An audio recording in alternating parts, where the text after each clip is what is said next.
Kaylee Cuoco and Sam Claflin star in the MGM Plus original series, Vanished. When the man Alice loves disappears on a train to the south of France, every romantic memory becomes evidence. Every intimate detail, a potential threat. She thought she knew everything about him, but she may not even know his real name. New episode Sunday on MGM Plus. Finding the truth is a dangerous affair. Ugh, another pointless video call where nothing gets done. I think you're on mute, David. Sorry. What did I miss? IT just approved Miro for the whole company. Miro? That's the... Online whiteboard. For team collaboration. We can make these long video meetings so much shorter with Miro boards. We can share ideas, feedback, and updates on them whenever. Actually see what we're talking about. It's all online. Miro will make our flexible work setup so much easier. With one virtual space for our brainstorms, projects, presentations. Oh, that sounds kind of amazing. So I don't need to wake up for 6 a.m. calls with the London office anymore. Now you're getting it. Don't let time zones get in the way of your team working well together. See why 99% of the Fortune 100 trust Miro to get good work done from anywhere. Get your first 3 boards free at Miro.com. That's MIRO.com.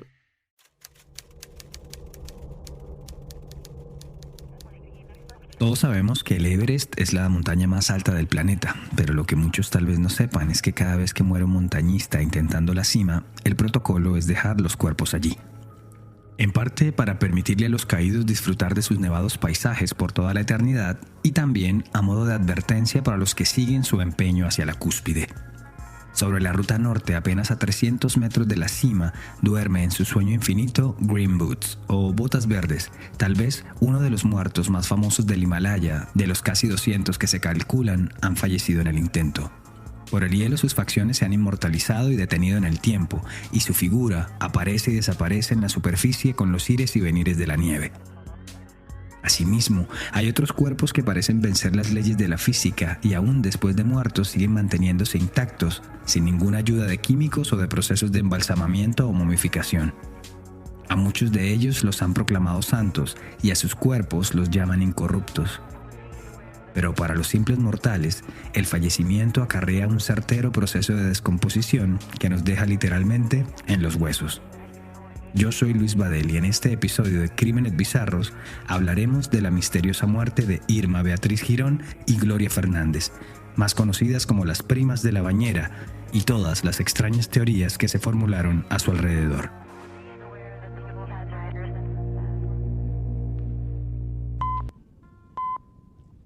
Esta historia nos fue sugerida por Luciana Ferola a través de un mensaje que nos dejó en Instagram en @crímenesbizarros.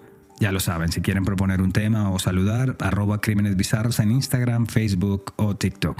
A Luciana y a todos los que nos han escrito hasta hoy, muchas gracias. Siempre será bueno saber de ustedes. Y ahora, a la historia de hoy.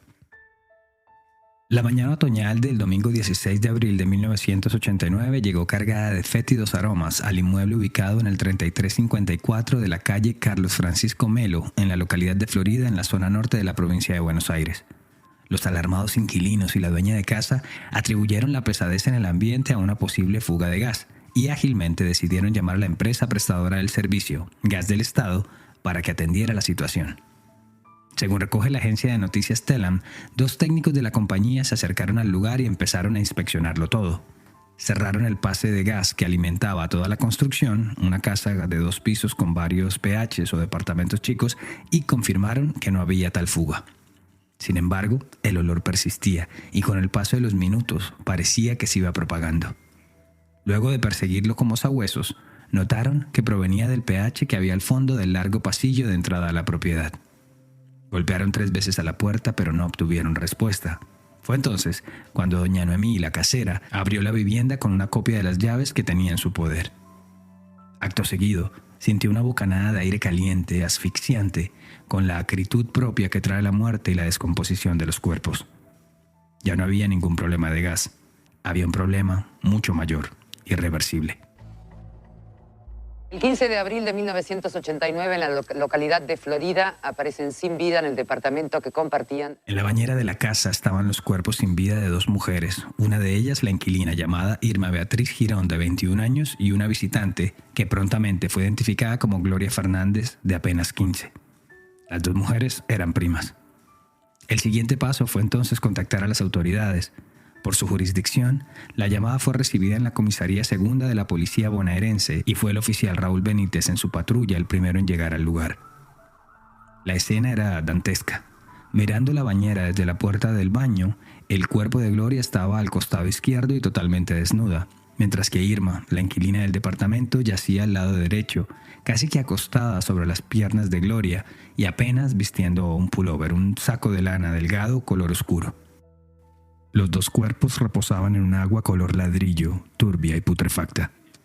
La tarde de esa tranquila localidad del partido de Vicente López se vio interrumpida por una veintena de policías, investigadores, médicos forenses e investigadores del Servicio Especial de Investigaciones Técnicas de la bonaerense SEIT.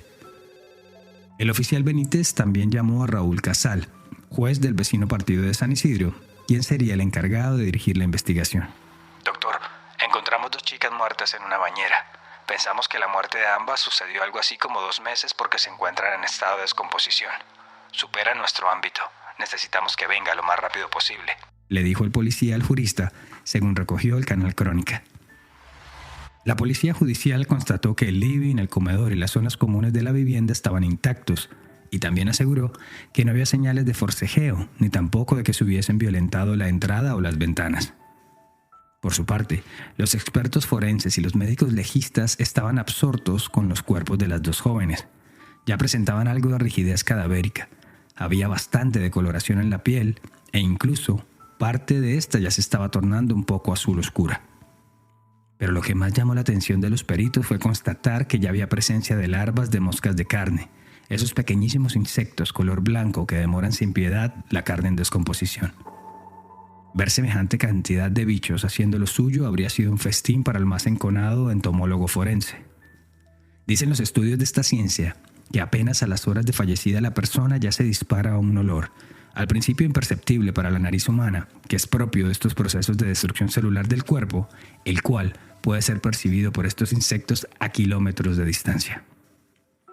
Según un artículo de Scientific American de septiembre de 2013 sobre el desarrollo de los insectos en el proceso forense, estas, las moscas de carne, ponen sus huevos en orificios como la boca, nariz, orejas o heridas abiertas, y luego de las primeras 24 horas ya se han convertido en larvas de 2 milímetros de largo. Estas nacen por millares y comienzan a alimentarse de la piel del fallecido. Su crecimiento es vertiginoso y para cuando se ha cumplido la primera semana ya habrán mudado de cuerpo o de piel 3 veces, para luego convertirse en pupas que dan paso a nuevas moscas, y así se repite el ciclo una y otra vez hasta que el lugar se llena de todo tipo de insectos. Bueno, pues por la cantidad de larvas existentes, la brutal inflamación de los cuerpos y la coloración oscura que ya empezaban a tener, los investigadores le reportaron al juez Casal que las 2 mujeres llevaban por lo menos 3 semanas de muertas. Otros reportes de prensa aseguraron que incluso tenían el aspecto de quien llevaba meses de fallecido. La situación era tal que cuando los peritos intentaron manipularlos, separarlos para subirlos a las camillas y llevarlas a la morgue, la consistencia de los cuerpos les hizo ver que esta no iba a ser una tarea fácil.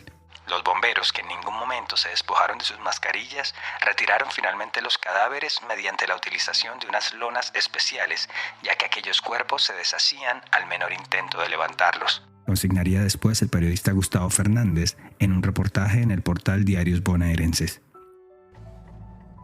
En los archivos del caso quedaría reportado que cuando los cuerpos ingresaron a la morgue del Departamento Judicial de La Plata, tuvieron que ser refrigerados a muy bajas temperaturas durante varios días para que tomaran la estructura suficiente como para resistir una autopsia. De vuelta al inmueble de la calle Melo, los peritos recopilaron elementos y muestras de los tejidos encontrados al interior de la bañera, así como frascos del agua de la misma, y finalmente la vaciaron, la lavaron y la desinfectaron. Mientras tanto, el juez Casal adelantaba las entrevistas a los demás residentes del lugar. De las primeras personas con la que habló fue con la señora Noemí, la casera, pero al comentarle sobre los tiempos iniciales de sus investigadores, se llevó una tremenda sorpresa. La primera de muchas en este caso. La mujer le dijo al jurista que esa teoría de los meses de fallecidas era simplemente imposible. Y todo porque ella misma las había visto con vida apenas hace 3 días. Es decir, el jueves 13 de abril. Primero, en la mañana, cuando barría la entrada de la propiedad y vio que la más joven, Gloria, llegaba a la casa de su prima. Y luego a la tarde-noche, cuando Irma, la mayor, le golpea su puerta para pedirle un favor. ¿Me presta el teléfono? Es para llamar al médico. Mi prima está un poco descompuesta. A lo que doña Noemí respondió: pasa, querida.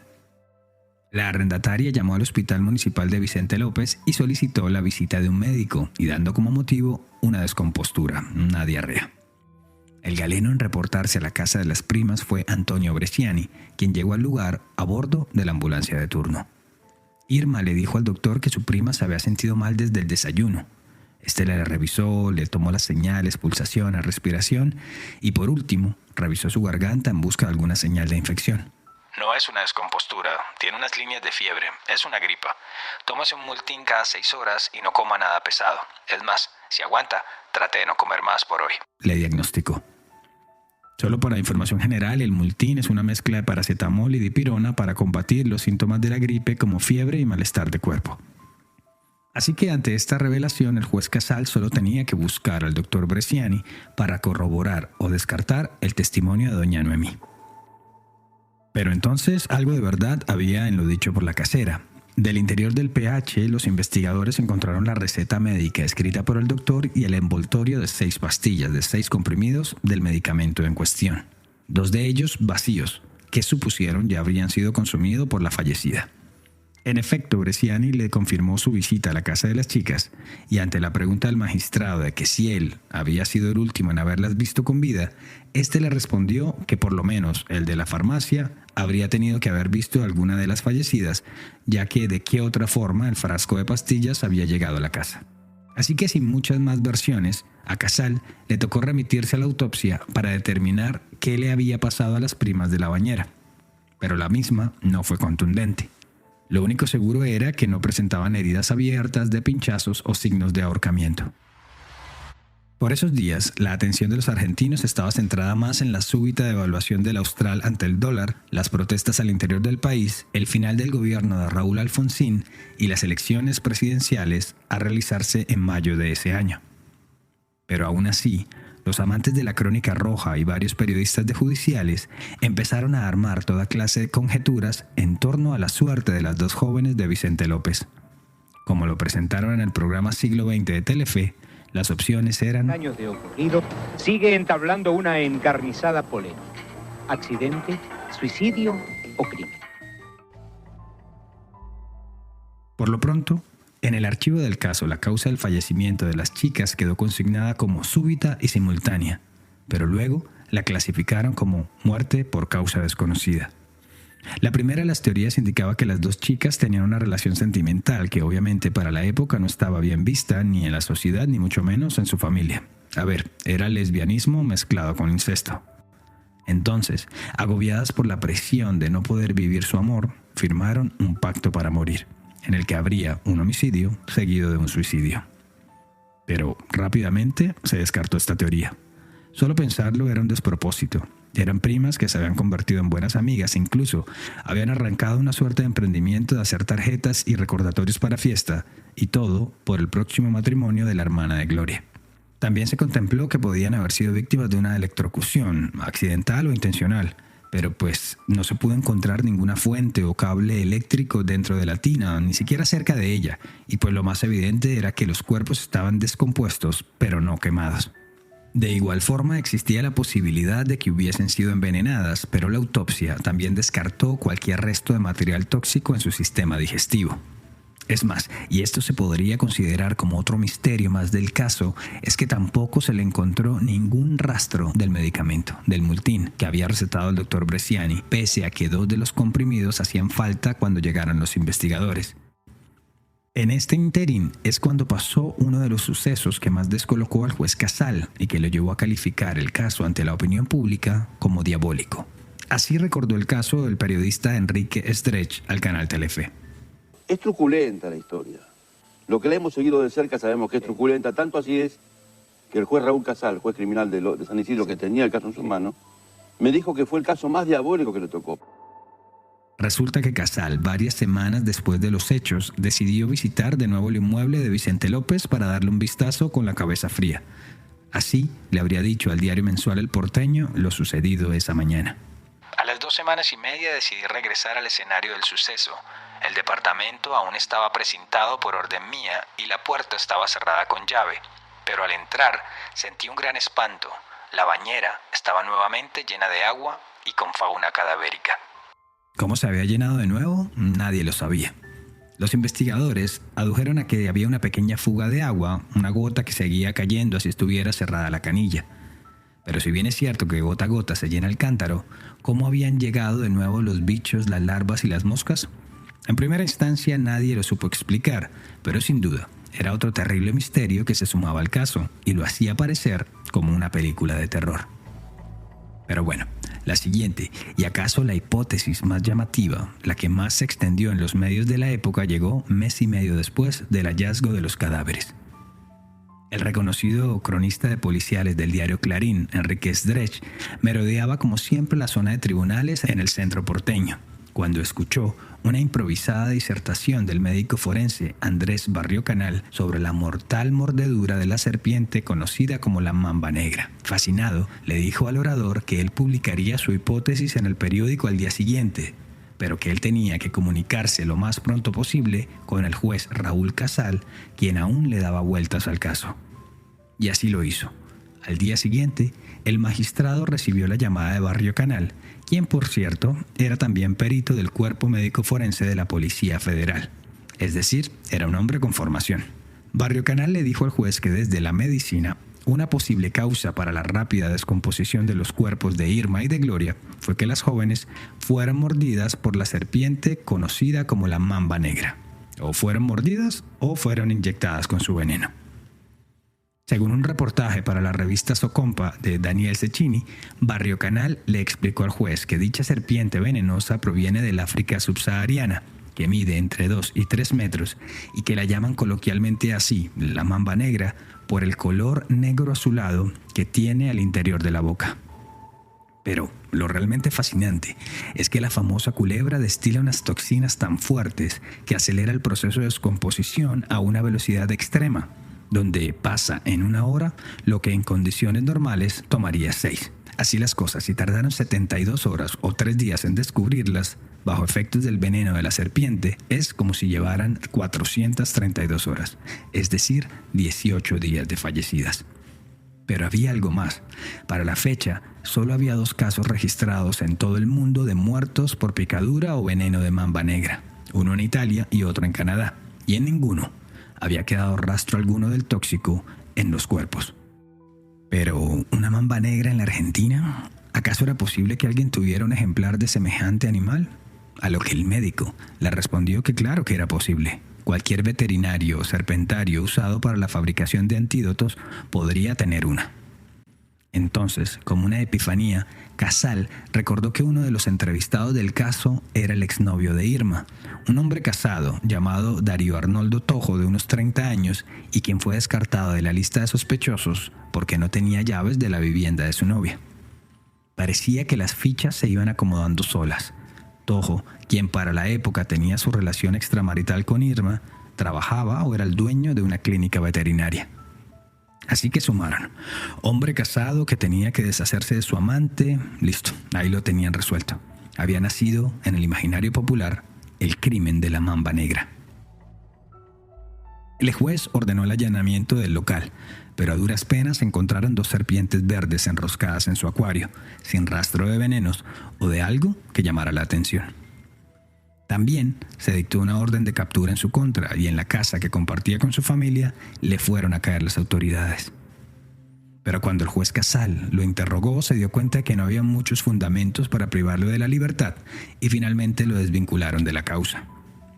De vuelta a primera base, el magistrado tenía la obligación de verificar y descartar científicamente la teoría del veneno de la mamba negra. Así que mandó a los peritos a verificar en los corazones de las jóvenes que habían sido depositados en la morgue de la ciudad de La Plata, donde les practicaron la autopsia.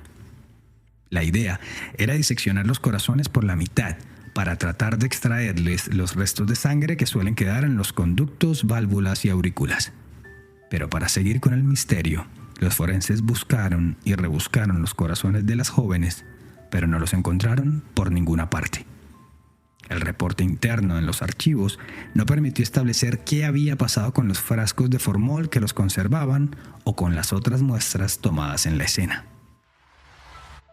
¿Habría vuelto el peligroso asesino a desaparecer las pruebas del caso?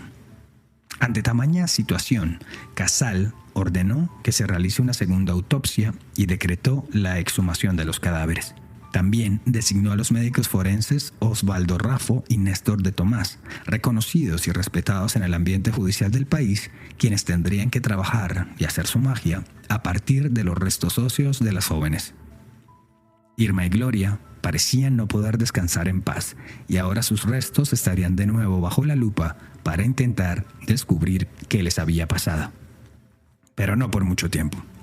A ver, no es que los anteriores forenses hubiesen hecho mal su trabajo, fue la sumatoria tanto de detalles pequeños como la comisión de errores garrafales los que impidieron ver toda la escena como un todo y dar con las respuestas más rápidamente.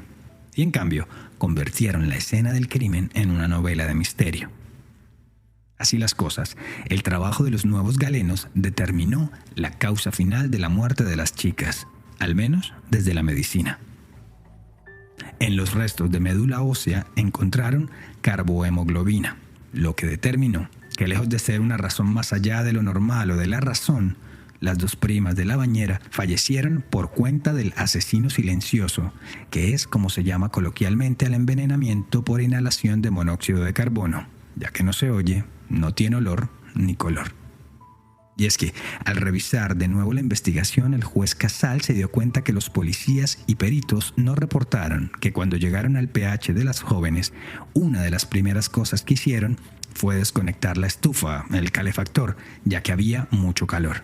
Y pues por supuesto, era, si se quiere, un detalle menor comparado con lo macabro del hallazgo. El doctor Raffo sugirió que para aminorar su malestar, su fiebre, la prima menor decidió tomar un baño de vapor. Por eso fue que la encontraron totalmente desnuda, mientras que Irma, la mayor que le ayudaba, estaba a medio vestir. Es más, en las fotos de la investigación es posible ver cómo su ropa interior estaba relativamente cerca de su mano, lo que permitió imaginar que se la estaba quitando cuando simplemente cayó aletargada. El calor, la humedad, la inhalación del monóxido de carbono y la ausencia de alguna ventana cerca hicieron que cada una perdiera la conciencia, la movilidad y la capacidad de reacción. Y con las primas de la bañera pasó tal y como lo plantean todos los manuales forenses. Si hay frío, la descomposición se ralentiza, pero si hay calor, el proceso es más veloz que lo normal. Así que ese ardiente microclima fue el que permitió el rápido desarrollo de las bacterias y bichos post-mortem, así como la rápida inflamación de los cuerpos generada por la acumulación de gases, lo que dieron esa primera impresión de que llevaban mucho tiempo en proceso de descomposición. Poco a poco, la novela de misterio se iba quedando sin capítulos. Sobre el misterio de los dos corazones desaparecidos, hubo quienes se atrevieron a decir que habrían caído en manos de grupos satánicos o de brujería, mientras que otros afirmaron que había sido el asesino que había eliminado todas las posibles pruebas que lo incriminaran. Ambas teorías parecían traídas de los cabellos. El motivo de la desaparición pareció ser, cuando más, decepcionante. Los corazones se habían extraviado por cuenta del descuido y la desorganización de los funcionarios forenses, cuando los mezclaron por error con otras muestras y recipientes que iban a ser desechados, en una práctica muy común, según se dijo en la época, en la morgue de La Plata. El último misterio, cuya resolución no convenció mucho a los amantes de las cintas de terror, fue el de cómo la bañera se volvió a llenar de nuevo de agua putrefacta y cómo también volvió a florecer la fauna cadavérica. La versión oficial dijo que en el desagüe habían quedado restos de tejido adiposo de las víctimas, el cual no alcanzó a desprenderse cuando realizaron la primera vaciada y desinfección de la bañera. Y de nuevo, el calor y la humedad hicieron que volvieran las larvas y las moscas. No obstante, como lo explicó el periodista Stretch, hubo una teoría de que una pequeña gotera que tenía en la canilla y los lípidos del cuerpo al irse por el caño, por la cañería, en un codo hicieron un tapón. Pero un técnico de obra sanitaria de aquel tiempo dijo: esto es imposible. Expertos en el tema Dijeron que ni siquiera en años la bañera se habría podido llenar en esas proporciones en las que la encontró el desprevenido juez Casal apenas semanas después de ocurridos los hechos. Y a día de hoy es un fenómeno que sigue sin explicaciones. Quedó inconcluso, quedó sin esclarecerse. En el año 2020, Rolando Barbano del programa Cámara del Crimen visitó el lugar y dio cuenta de las más recientes novedades del inmueble, tales como que habían remodelado los apartamentos del primer piso y que tal vez ninguno de los actuales residentes estaban allí para cuando sucedieron los hechos. Sin embargo, en medio de la investigación para escribir este episodio encontré una crónica publicada en un blog que parece estar escrita con cierto rigor periodístico, ya que contiene los números del caso, de los expedientes, recortes de prensa y hasta transcripciones de televisión. Lo único malo es que no está firmada y de nuevo solo figura en dicho portal. Dejaré el link en la descripción de este episodio para que la revisen. El cronista en cuestión dice que visitó la casa de Vicente López el 2 de junio de 2004. Timbró y timbró sin suerte, así que habló con el vecino de la casa de enfrente, quien le dijo que tanto inquilinos como propietarios salían temprano y llegaban a la noche después de trabajar. Pero el dato más aterrador y que solo alimenta más el folclore y el misterio del caso fue que la mujer que les arrendaba a las jóvenes murió poco tiempo después al caer por las escaleras y que la siguiente propietaria tuvo que irse horrorizada del inmueble porque cada tanto sentía presencias, sombras y ruidos extraños provenientes del pH del primer piso. Lo que sí confirmó el curioso vecino es que la bañera del horror sí fue retirada de la casa y lanzada a un descampado en La Plata, donde sirve de abrevadero en un campo para caballos y vacas. Pero como si los animales pudieran percibir el trágico pasado de la tinaja, no se acercan a beber allí ni en los días de más intenso calor. Curioso, pero incomprobable. Desde entonces y hasta hoy, para el grueso de los argentinos, este caso es uno de los más extraños que se han presentado y hace parte del imaginario popular por lo truculento e impensado. Que encierra una tenebrosidad nunca vista en la historia policial argentina. Y para la Academia de las Cortes es un referente en temas judiciales y forenses, y que seguramente si se hubiese presentado en fechas más recientes se hubiese aclarado mucho más rápido, y no haya sido más que lo que realmente fue. Un triste accidente. Gracias por llegar al final de esta edición de Crímenes Bizarros, un podcast de Iguana Media. El episodio de hoy fue escrito y producido por mí, Luis Badel. Y ya saben, si quieren proponer un tema o simplemente saludar, lo pueden hacer en @crímenesbizarros en Instagram, Facebook y TikTok. Siempre será bueno saber de ustedes. Nos escuchamos a la próxima. Para mayor información sobre el tema de hoy, visita iguanamedia.net.